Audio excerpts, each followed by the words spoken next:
बिस्मिल्लाहिर्रहमानिर्रहीम। अस्सलाम वालेकुम। नाज़रीन, आप देख रहे हैं न्यूज़ स्टूडियो और मैं हूं इफ्तिखार। चैनल पर नए तो चैनल को सब्सक्राइब कर लें ताकि वीडियोस जो है आपको तसलसल के साथ मिलती रहें। नाज़रीन, दो अहम मुलाकातें हुई हैं और इस वक्त इन्हीं दो अहम मुलाकातों के ऊपर पूरी की पूरी सियासत चल रही है। ये मुलाकात हुई है सुहेल आफरीदी और कोर कमांडर पेशावर के दरमियान। एक ही दिन के अंदर दो बड़ी और दो बहुत ही अहम मुलाकातें हुई हैं। अब इसके ऊपर प्रोपेगेंडा भी किया जा रहा है, इसके ऊपर तरह तरह की खबरें भी सामने आ रही हैं कि ये मुलाकातें क्यों हुई हैं, क्या कुछ बड़ा होने जा रहा है, क्या सुहेल आफरीदी ट्रैप होने जा रहे हैं, क्या हो रहा है। इस पर बात भी करेंगे। इस पर मैं आपके सामने अपनी अंडरस्टैंडिंग भी रखूंगा कि ये सब कुछ क्यों हो रहा है। इस वक्त हुकूमत के अरकान जब टेलीविजन पर आते हैं, इस वक्त सबसे बड़ा टॉपिक है सुहेल आफरीदी। क्या सुहेल आफरीदी पीछे हट रहे हैं? क्या सुहेल आफरीदी कंप्रोमाइज होना चाह रहे हैं? क्या सुहेल आफरीदी किसी दबाव के अंदर हैं? चल क्या रहा है, इसकी हकीकत मैं आपके सामने रखूंगा। नज़ीर, सबसे पहली जो मुलाकात कल हुई है कोर कमांडर की और सुहेल आफरीदी की, शफी जान के मुताबिक वज़ीर आला खैबर पख्तूनख्वा मोहम्मद सुहेल आफरीदी की ज़िला खैबर से शहीद कैप्टन अब्बास खान की नमाज जनाजा में शिरकत। सुहेल आफरीदी ने कुछ दिनों पहले कहा था कि हमें अब जनाजों में बुलाया भी नहीं जाता, यानी कि फौज के जो लोग शहीद होते हैं उन शोदा के जनाजों में मुझे दावत नहीं दी जाती, तो उन्हें दावत दी गई और उन्होंने दावत जो है कबूल की और शिरकत की। वज़ीर आला खैबर पख्तूनख्वा मोहम्मद सुहेल आफरीदी ने शहीद कैप्टन अब्बास खान को खराज अकीदत पेश किया। वज़ीर आला का शहीद कैप्टन अब्बास खान के अहले खाना से इज़हार ताज़ियत और मरहूम की दर्जात बुलंदी के लिए दुआ। नमाज जनाजा में चीफ सेक्रेटरी खैबर पख्तूनख्वा और IG पुलिस जुल्फ़िकार हमीद की भी शिरकत। ये कहना शफी जान का मनाजर आप स्क्रीन पर देख सकते हैं।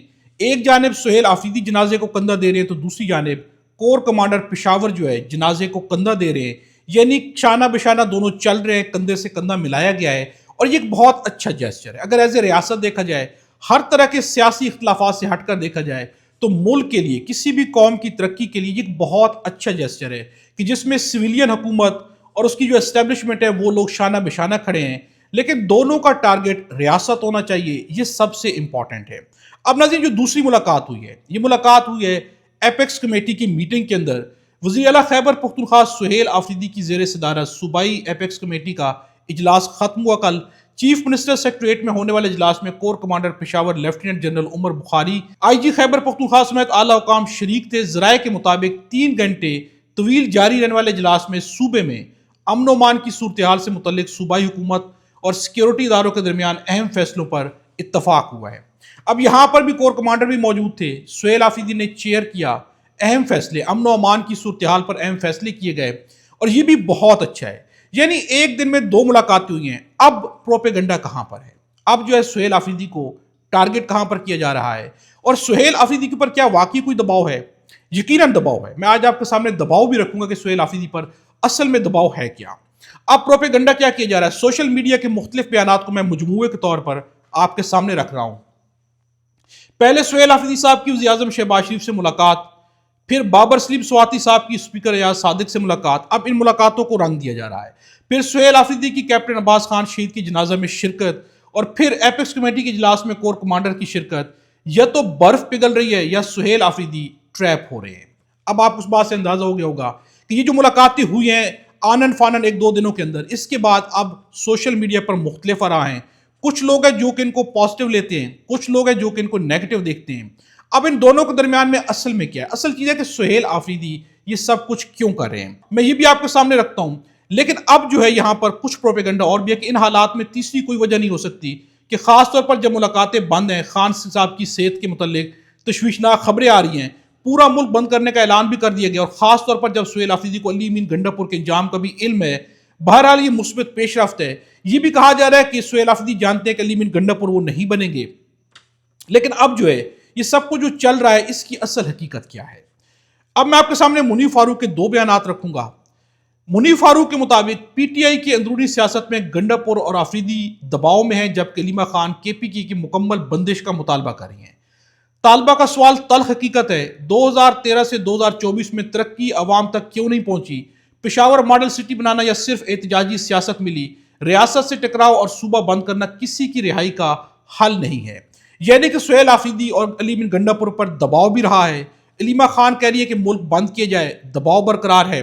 اب ساتھ میں منی فاروق کا یہ بھی کہنا ہے، میں شواہد کی بنیاد پر کہہ رہا ہوں کہ شاید سہیل آفریدی صاحب کے لیے یہ مدت مکمل کرنا گھر گزرتے دن کے ساتھ مشکل ہو جائے، انلیس کہ اپنی پالیسی میں بڑا شفٹ لے آئیں۔ مثلا 9 مئی کے معاملات کے حوالے سے آفریدی صاحب کی نادرہ سے بھی تصدیق ہو گئی ہے۔ اب یہاں پر کہا جا رہا ہے کہ یا تو سہیل آفریدی زیادہ لمبا نہیں چل پائیں گے جب تک کہ پالیسی میں شفٹ نہیں لاتے۔ دوسرا، 9 مئی کے اندر ان کی نادرہ نے تصدیق کر دی ہے، ان کو یہ بھی بتایا جا رہا ہے کہ آپ کو 9 مئی کے اندر بھی ہم لے کے آ سکتے ہیں، یعنی دباؤ یہاں سے بھی دیا جا رہا ہے کہ آپ اپنی پالیسی میں شفٹ کریں۔ اب آپ دباؤ کو دیکھتے جائیے گا۔ اب میں آپ کے سامنے رکھتا ہوں کہ اصل دباؤ علیمہ خان مطالبہ کر رہی ہے کہ KPK کو بند کیا جائے۔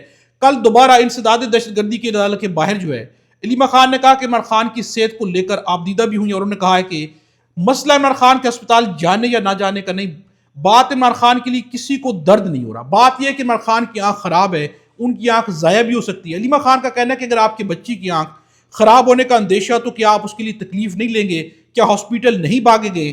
اس وقت عمران خان کی آنکھ جو ہے بڑا مسئلہ ہے، لیکن نہ تو عوام اس درد کو محسوس کر رہی ہے اور نہ ہی پارٹی کے لوگ محسوس کر رہے ہیں۔ انہوں نے کل پھر دباؤ ڈالا کہ اب جو اس کے لیے عملی طور پر کچھ کیا جانا چاہیے، یہ سب سے بڑا دباؤ ہے۔ پھر جو عمران خان کے بیٹے قاسم خان کی جانب سے ایک ٹویٹ آئی، کسی قیدی کو علاج سے محروم رکھنا ظلم ہے اور اس کے بچوں کو اس سے ملنے کے حق سے محروم کرنا اجتماعی سزا کے مترادف ہے۔ میں بین الاقوامی انسانی حقوق کی تنظیموں اور حکومتوں سے اپیل کرتا ہوں کہ وہ آواز بلند کریں اور ناقابل تلافی نقصان ہونے سے پہلے عملی اقدامات کریں۔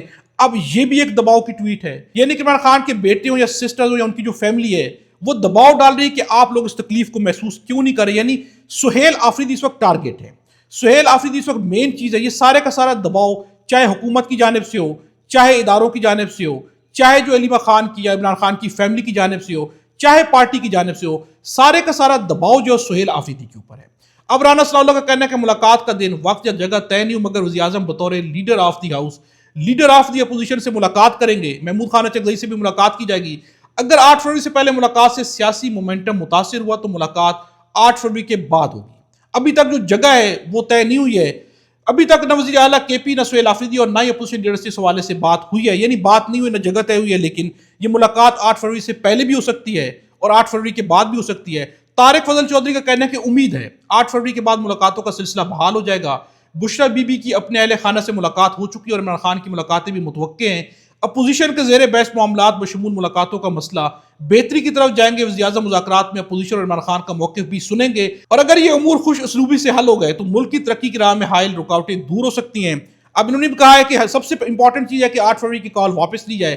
اب جو ہے یہاں پر ان کا کہنا ہے کہ سیاسی باتیں نہیں ہونی چاہیے، جبکہ مصطفیٰ نواز کھوکھر نے رانا ثناء اللہ کے منہ پہ کہا ہے بلاول بھٹو کوٹ لکھپت جیل میں جا کر نواز شریف سے ملے، 1.5 گھنٹہ سیاست پر گفتگو ہوئی، ملاقات میں حکومت نے کوئی رکاوٹ نہیں ڈالی، یعنی سیاسی بات چیت نواز شریف بھی جیل میں کرتے رہے، لیکن اب جو حکومت کہتی ہے کہ سیاسی گفتگو کی اجازت نہیں ہوتی۔ اب ناظرین میں آپ کے سامنے رکھتا ہوں شہباز شریف کا بیان ہے۔ پرسوں خیبر پختونخوا کے چیف منسٹر تشریف لائے، جس دن ان کا انتخاب ہوا اسی دن میں نے انہیں فون کیا اور کہا کہ وفاق آپ کے ساتھ پوری طرح تعاون کرے گا، چاہے آپ کا تعلق کسی بھی سیاسی جماعت سے ہو۔ وہ بات کی بات ہے، پہلے پاکستان ہے، میں نے کہا پاکستان کے انتہائی اہم اور خوبصورت صوبے کے وزیر اعلیٰ ہے جہاں کے لوگ عظیم پاکستانی دلیر بہادر ہیں اور انہوں نے پاکستان کے لیے بڑی قربانیاں دی۔ انہوں نے کہا کہ NFC ایوارڈز کے اوپر بھی بات ہوئی ہے۔ اب ناظرین کنکلوژن کیا ہے؟ سہیل آفریدی کے اوپر دباؤ ہے۔ سہیل آفریدی کی جب تک عمران خان سے ملاقات نہیں ہوتی سہیل آفریدی کوئی بڑا فیصلہ نہیں کر سکتے۔ ناظرین یہی وجہ ہے کہ سہیل آفریدی جو ہے ایک دن میں 2 ملاقاتیں کر رہے ہیں۔ سہیل آفریدی اپنی پالیسی کے اندر تھوڑا سا شفٹ لے کے آ رہے ہیں، لیکن یہ شفٹ جو ہے اس لیے نہیں ہے کہ سہیل آفریدی علی مین گنڈا پور بننے جا رہے ہیں، یا سہیل آفریدی جو ہے دباؤ کے تحت آ کے اپنی سیاسی حکمت عملی اپنے نظریات سے بدل رہے ہیں۔ ناظرین ایسا کچھ بھی نہیں ہے۔ سہیل آفریدی کی حکمت عملی کہ جو دباؤ ان پر ڈالا جا رہا ہے اس کا حل کیسے نکالنا ہے، اور اس حل کے لیے ضروری ہے کہ سہیل آفریدی کی عمران خان سے کسی بھی طرح ممکن ہو لیکن ایک ملاقات ہو جائے، تاکہ سہیل آفریدی کو پتہ چل جائے کہ انہوں نے مفاہمت کی سیاست کرنی ہے یا احتجاج کی سیاست کرنی ہے۔ ناظرین اب تک کے لیے اتنا ہی ہے، اگلی ویڈیو میں آپ سے دوبارہ ملاقات ہوگی۔ خدا ہم سب کو اور ہمارے وطن پاکستان کو اپنی زبان میں رکھے۔